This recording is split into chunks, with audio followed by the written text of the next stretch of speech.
Stadion Dirmutala Banda Aceh dibakar supporter gara-gara pertandingan bola urung digelar akibat genset mati.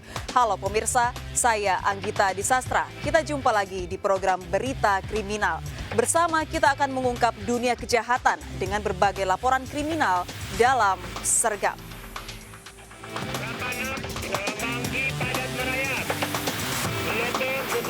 Jajaran Puring hingga saat ini aman terkendali. 86 bantuannya 87 untuk jajaran kuda 86. Pemirsa, akibat genset mati saat pertandingan Liga 2 antara Persiraja Banda Aceh versus PSMS Medan, ratusan penonton membakar fasilitas stadion di Murtala. Supporter murka karena laga urung digelar sehingga Persiraja dinyatakan kalah walkout.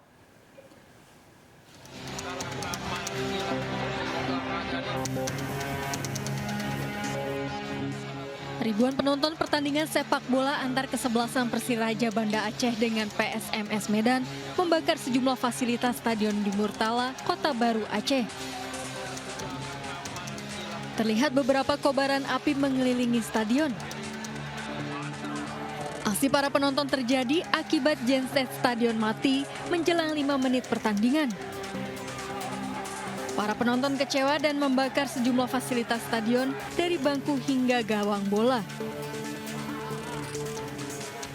Saat ini kondisi stadion masih menyisakan puing-puing sisa pembakaran. 5 menit mau dimulai pertandingan, tiba-tiba genset dan mati. Akibat kejadian ya masyarakat kecewa, Bang. Kita tidak bisa menyalahkan masyarakat karena masyarakat itu tidak mengeluarkan kekesalan dengan kejadian ini. Laga pertandingan akan kembali digelar di Stadion Harapan Bangsa, sehingga masyarakat yang telah membeli tiket masih bisa digunakan untuk melihat pertandingan lanjutan. Dari Kota Banda Aceh, Taufan Mustafa, iNews melaporkan. Sementara itu, sejumlah supporter bola antar desa di Lombok Tengah terlibat bentrok. Amarah pendukung kedua tim meledak karena laga berlangsung keras menjurus kasar.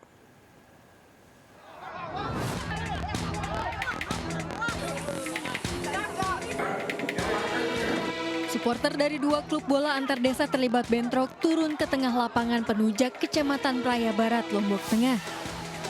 Bentrok terjadi setelah pemain dari masing-masing klub melakukan aksi saling jegal saat pertandingan. Tidak terima dengan perlakuan lawan klub, para supporter langsung turun ke arena pertandingan. Meski sudah diamankan petugas, bentrok antar desa pun berlanjut hingga malam. Petugas kembali melerai dan kedua desa melakukan mediasi untuk berdamai. Pertandingan Desa Cup yang merupakan rangkaian kegiatan HUT RI kini dihentikan. Saling sliding antar pemain di lapangan sepak bola, sehingga secara spontanitas penonton ini turun ke lapangan. 5 menit terakhir sebelum pertandingan mau selesai pertandingan itu, jadi belum mau selesai pertandingan dibubarkan sama anggota. Sementara untuk mengantisipasi kejadian serupa, polisi melakukan penjagaan di lokasi dan di lingkungan kedua desa. Dari Lombok Tengah, Emma Widiawati, iNews melaporkan. Unjuk rasa demonstran menolak kenaikan harga BBM di sejumlah daerah ricuh. Sementara di Malang, Jawa Timur, seorang mahasiswi mengalami luka bakar saat melakukan demo. Di Makassar, Sulawesi Selatan, demonstran justru bentrok dengan warga.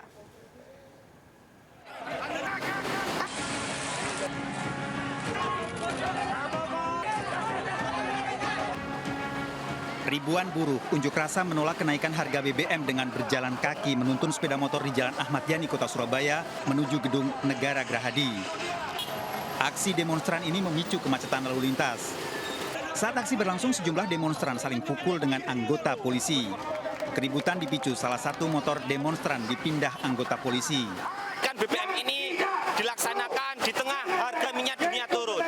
Beberapa daerah, beberapa negara malah menurunkan harga, kok Indonesia malah menaikkan. Tentu ini suatu anomali. Seorang Seorang mahasiswa yang mengikuti unjuk rasa di depan gedung DPRD Kota Malang tiba-tiba terbakar saat berlangsung orasi menolak kenaikan harga BBM. Mahasiswa ini tersambar api dari ban yang dibakar. Korban ditangani petugas kesehatan. Para demonstran juga terlibat saling dorong dengan polisi saat berusaha masuk ke komplek gedung DPRD Kota Malang. Unjuk rasa mahasiswa menolak kenaikan harga BBM di Jalan Urip Sumoharjo, Kota Makassar memicu tawuran dengan warga. Saling serang terjadi antara mahasiswa yang memblokade jalan dengan warga yang ada di kawasan permukiman. Kedua kelompok saling lempar batu, bahkan senjata tajam hingga ledakan petasan. Sejumlah korban dari warga maupun mahasiswa dilarikan ke rumah sakit akibat terluka. Tim Liputan iNews melaporkan. Pemirsa, unjuk rasa mahasiswa dan buruh menolak kenaikan harga BBM di Jakarta memicu kemacetan lalu lintas ibu kota. Unjuk rasa dipusatkan di depan gedung DPR RI dan Jalan Merdeka Barat, Jakarta Pusat.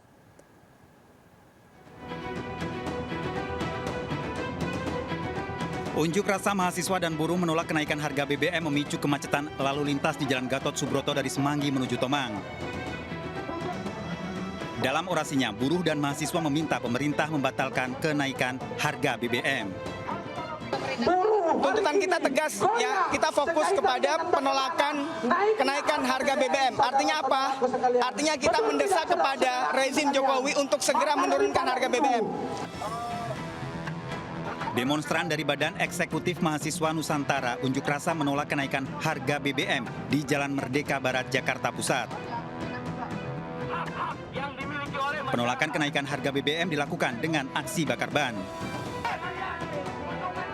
Penjagaan polisi di lokasi unjuk rasa mengantisipasi kemacetan lalu lintas.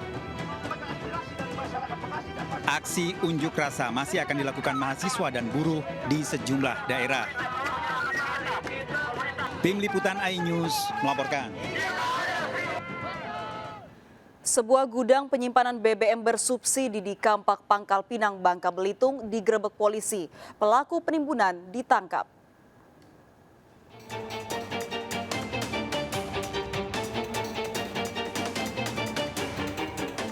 Sebuah gudang penyimpanan BBM bersubsidi di Pangkal Pinang, Kepulauan Bangka Belitung digerebek polisi.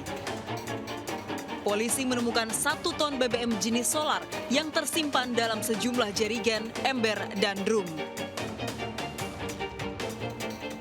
Sang pemilik gudang ditangkap. Pelaku SG, 46 tahun, diduga menyalahgunakan BBM solar ini dengan menampung dan menjual kembali dengan harga yang lebih tinggi. Pelaku beraksi dengan modus mengisi solar di SPBU Kampak menggunakan truk. Tangki, baik itu tangki solar dan ada lagi di mobil tempat pengeritnya, yaitu dump truck, yang mana kami sudah lagi mengamankan semua. Mungkin diperkirakan hampir 1 ton yang kami amankan, tapi kami lagi masih membuka gudang-gudang yang di belakang. 1 ton solar diamankan sebagai barang bukti. Pelaku menjalani pemeriksaan di Reskrim Polres Pangkal Pinang. Dari Pangkal Pinang, Bangka Belitung, Haryanto, iNews melaporkan. Sementara itu, polisi menangkap 2 pelaku penimbunan BBM jenis solar bersubsidi di Nagan Raya, Aceh. Pelaku membeli solar di SPBU dengan jerigen dan dijual dengan harga lebih tinggi.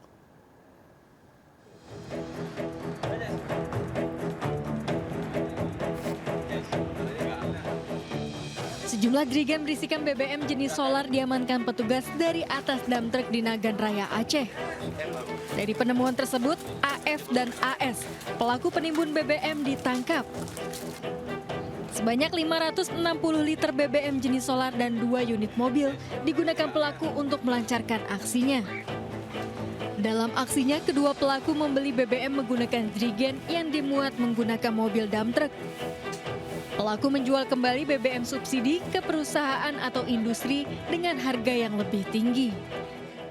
Mereka kan menjual ke tempat-tempat yang memang mesin-mesin yang memang harus minyak, bukan minyak subsidi. Mereka membawa ke tempat yang seharusnya kegiatan tersebut dilakukan dengan minyak industri, dia bawa ke tempat yang minyak industri ya. Akibat perbuatannya, kedua pelaku terancam 6 tahun penjara. Dari Kabupaten Nagan Raya Aceh, Afsah Anyus melaporkan. Sopir minibus yang mengakibatkan 7 penumpang tewas dalam kecelakaan maut di Tol Batang, Semarang, Jawa Tengah akan ditetapkan sebagai tersangka. Pengemudi diduga ngantuk saat kejadian.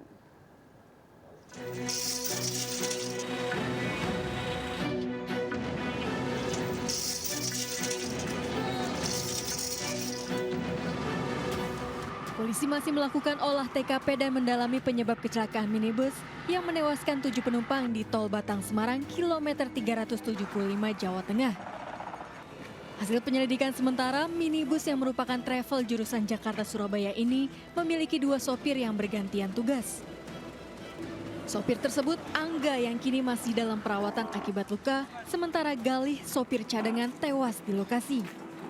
Dari keterangan saksi, pada saat kejadian dipastikan minibus dikemudikan oleh Angga. Kecelakaan diduga akibat kelalaian pengemudi minibus yang melaju dengan kecepatan tinggi. 375 jalur A. Untuk saat ini kami masih melakukan pendalaman terkait supir yang saat kejadian supir tersebut adalah yang mengemudi, karena berdasarkan informasi yang kami dapat bahwa ada 2 supir pada saat kejadian, yaitu satu dan supir cadangan. Jadi saat ini yang satu kondisi meninggal dunia, yang satu dalam perawatan.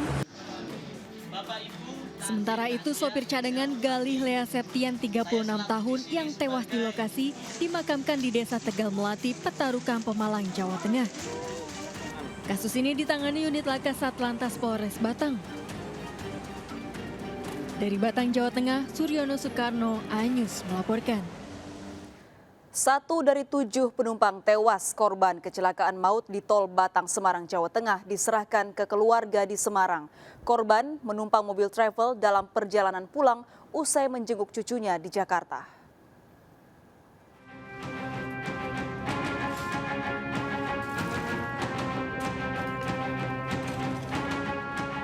Jenazah Nurbiati, salah satu korban kecelakaan maut di Tol Batang Semarang, tiba di rumah duka di Jalan Gemah Jaya Barat, Kedung Mundu, Tembalang, Semarang. Wanita 53 tahun ini menjadi korban kecelakaan maut usai menjenguk kelahiran cucunya yang ketiga di Jakarta. Keluarga tak menyangka korban yang seharusnya pulang sejak Sabtu 3 September justru mendapat kabar meninggal dunia menjadi korban kecelakaan maut. Jenazah korban dimakamkan di TPU Amposari, Semarang, Jawa Tengah. Intinya adalah saya tanya, Pak Amri, pulangnya itu kapan? Saya bilang itu. Nah, yang saya terima tanggal 3, bilang itu. Dan sekarang tanggal berapa? Nah, mbok coba di telepon dulu kepada siapa? Almarhum, gitu. Kemudian sama anaknya. Istrinya ditelepon nggak bisa. Sebelumnya kecelakaan mobil travel yang ditumpangi korban menabrak truk trailer di Tol Batang Semarang kilometer 375 pada Senin pagi.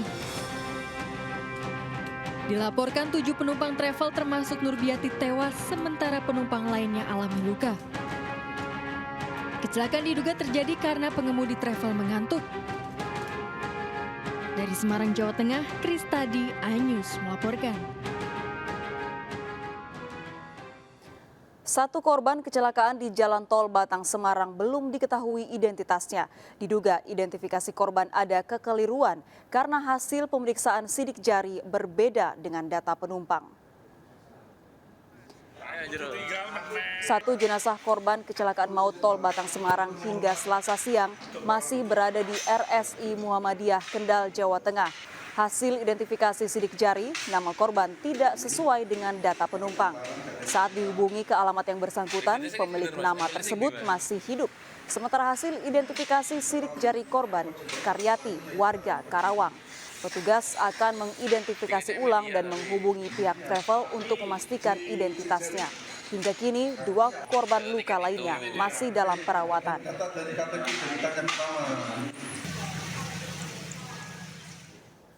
Kapolda Lampung Irjen Ahmad Wiyagus mencopot Kapolsek Uai Pengubuan AKP Muhammad Ali Mansyur. Pencopotan terjadi pasca ditembaknya seorang anggota Babin Kamtipmas hingga tewas oleh rekan kerjanya Aibda RS Kanit Provos Polsek Uai Pengubuan, Lampung Tengah.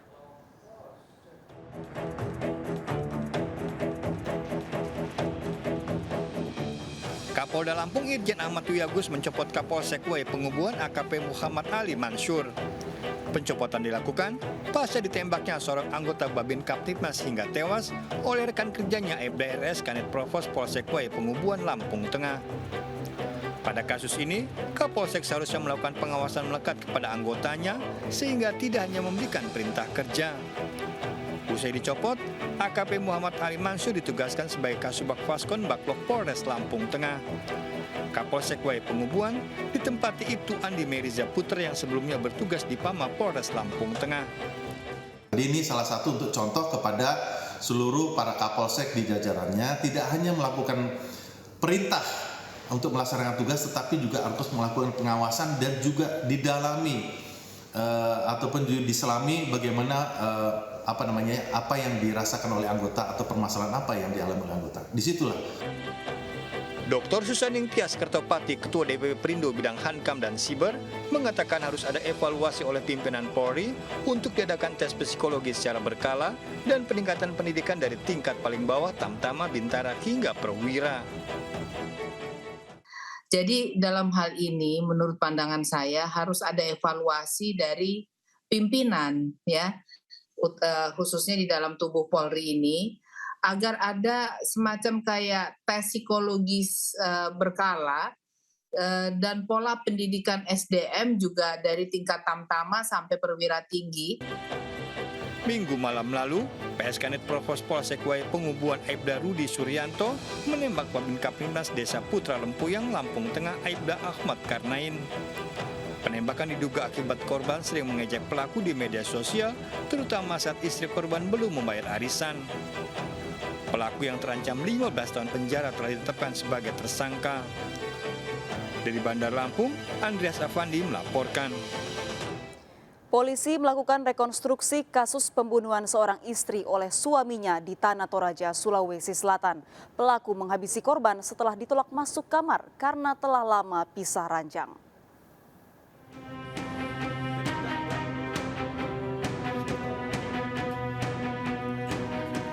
Polisi melakukan rekonstruksi pada kasus tewasnya seorang wanita Z 60 tahun pensiunan guru oleh suaminya di Padanggiring, Rantetayo, Tanah Toraja, Sulawesi Selatan. Rekonstruksi 14 adegan ini dilakukan di kamar rumah pelaku. Pelaku menghabisi korban dengan senjata tajam karena ditolak saat masuk kamar. Sang istri mengusir suaminya karena telah lama pisah ranjang.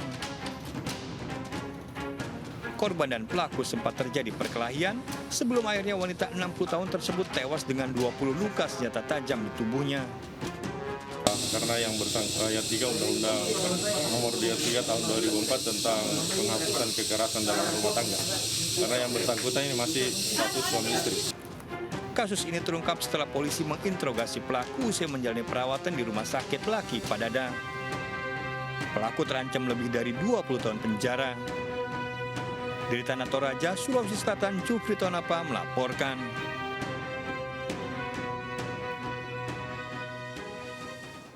Sempat buron, seorang suami pelaku penganiayaan terhadap istrinya di Depok, Jawa Barat akhirnya tertangkap. Pelaku dibekuk di kawasan Pasar Rebo, Jakarta Timur setelah sepekan melarikan diri.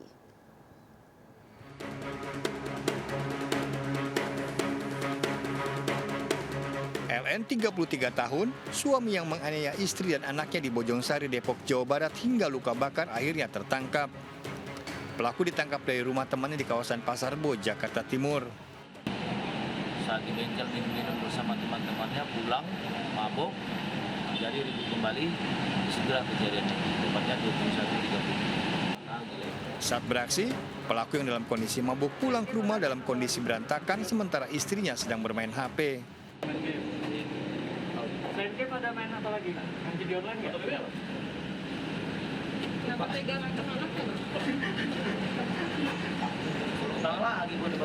Lagi mabok ya, Bang? Hah? Pelaku terancam 10 tahun penjara. Dari Depok, Jawa Barat, Iyung Rizky melaporkan. Pimpinan Pondok Modern Gontor Darussalam Ponorogo, Jawa Timur meminta maaf dan menyesalkan kasus penganiayaan berujung kematian yang menimpa seorang santri. Ikuti informasi lengkapnya sesaat lagi, tetaplah bersama Sergap.